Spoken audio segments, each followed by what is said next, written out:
Welcome to Pick Up and Deliver, the podcast where I pick up my audio recorder as I step off the train and deliver an episode to you while I walk home. I'm Brendan Riley.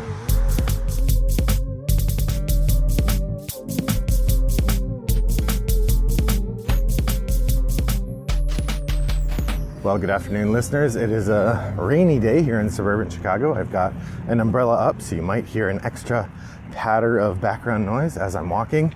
You'll also hear a bit more street noise from the cars. I apologize for that, but such is the life of the mobile podcaster. Given that it's raining, I thought that I would return to a format that I haven't done in a while because it feels like it's time.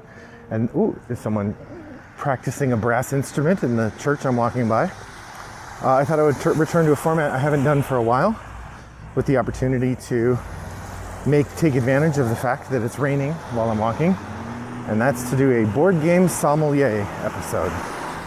For those of you who've relatively new to the podcast, haven't heard this before, the board game sommelier is an episode in which I choose a theme and I deliver to you a series of recommendations of games along with some sort of paired media. Like a sommelier will recommend food and a paired wine.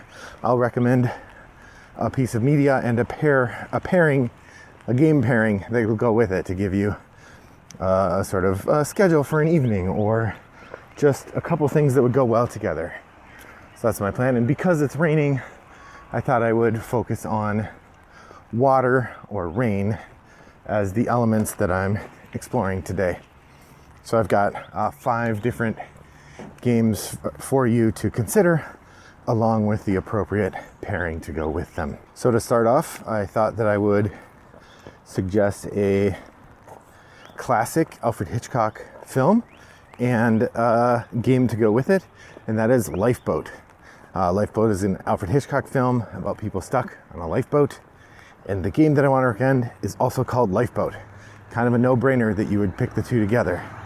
Now, the game Lifeboat is from designer Jeff Sayadek, and it's probably his most well-known game, although he also has a game called Battle Stations that is pretty fun as well, and well-known and well-respected. In Lifeboat, you are people trapped on a lifeboat, and this game has a really clever mechanism in which you are trying to figure out how to survive, and more importantly, how to help your loved one survive. So there's a certain number of characters in the game, and then each person gets a love card and a hate card. The love card depicts one of the characters on the boat, and the hate card depicts one of the characters on the boat. And the way the game works is that you get points at the end of the game if you survive. You get more points if the person you love survives, and you get more points still, or another round of points, if the person you hate dies. So you've got a mix of allegiances in the game.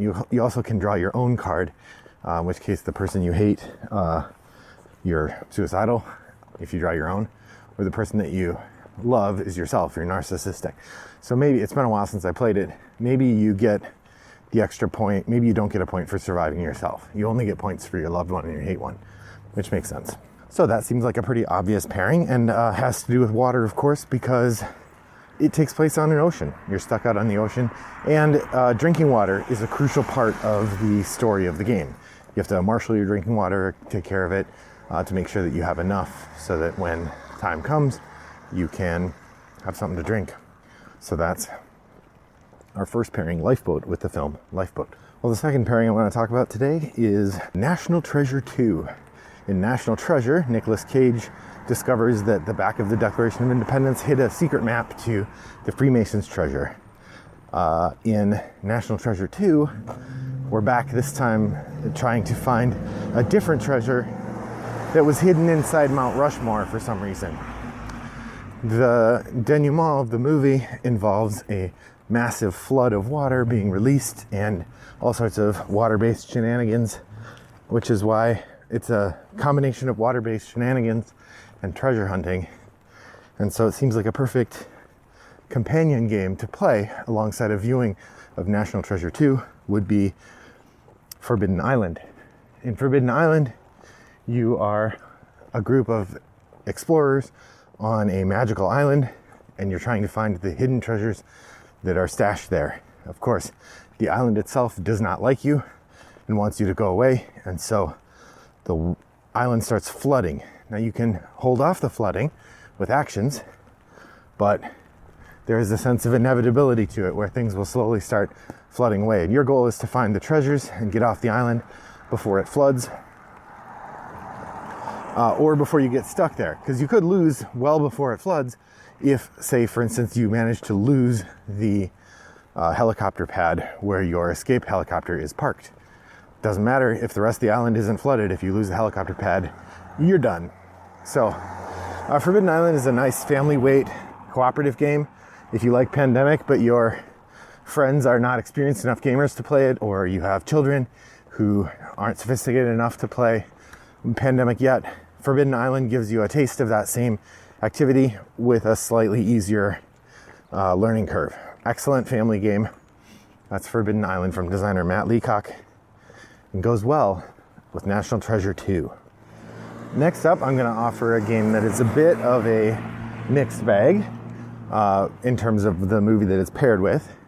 And this is a game about gardening and a game about relationship to a feared royal, Takanoko. Takanoko is a game that hinges on rain, because a big part of what you're doing is planting bamboo and then watering it, either using the irrigation systems that you build or using the rain itself to grow the bamboo. And this allows you to cultivate the garden and win points by doing a nice job cultivating the garden. Now, this is a challenge for me. I don't have a good pairing for Takanoko. I mean, there are a number of Japanese themed films I could recommend, but I can't say that I think any of them is all that good a connection. I also think, a gardening themed text would be fine. A memoir about gardening perhaps would work well, but I can't think of any. So I'm stuck, dear listener, asking for your help. So the middle of my 5 recommendations, Takanoko, I don't have a good pairing for.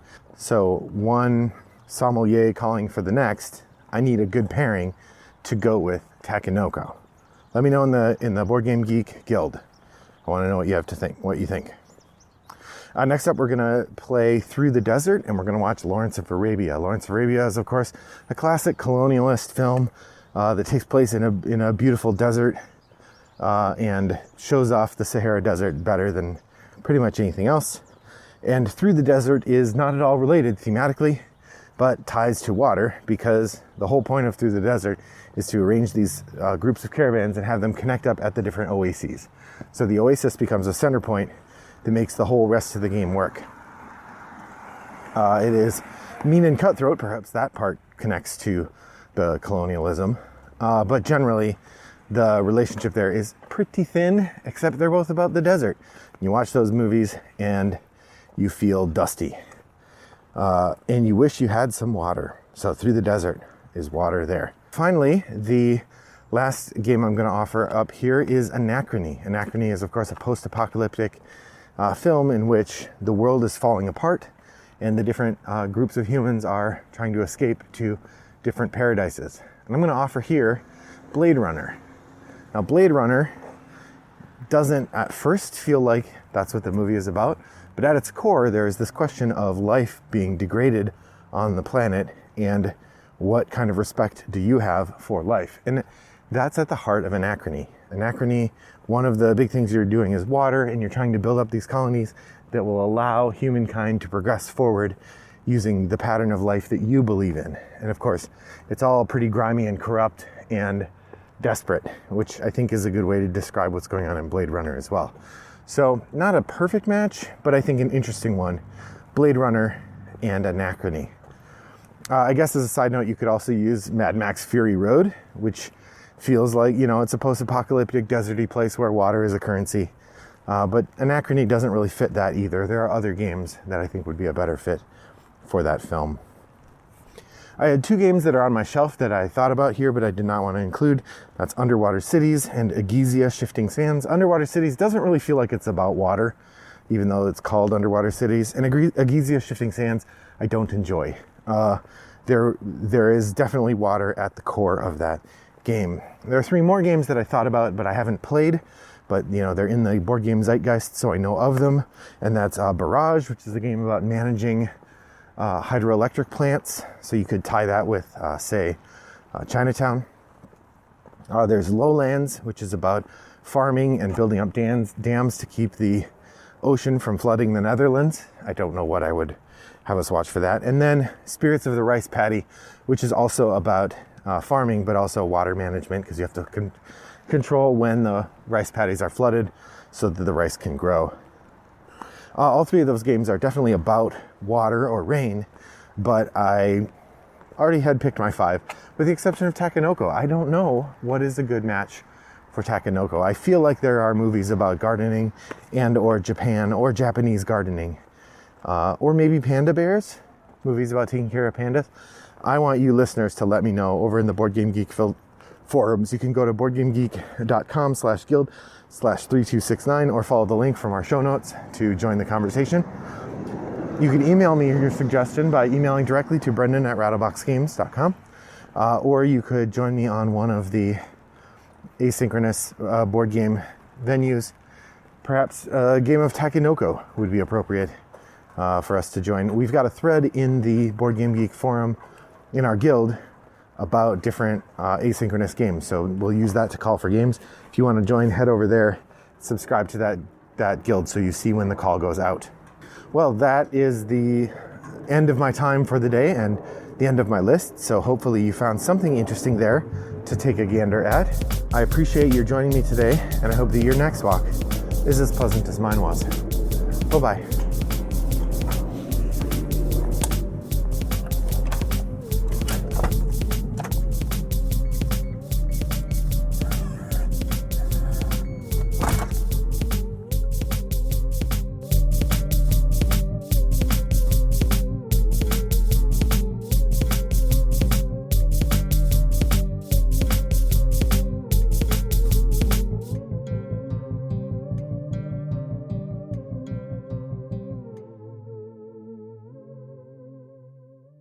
Brought to you by Rattlebox Games.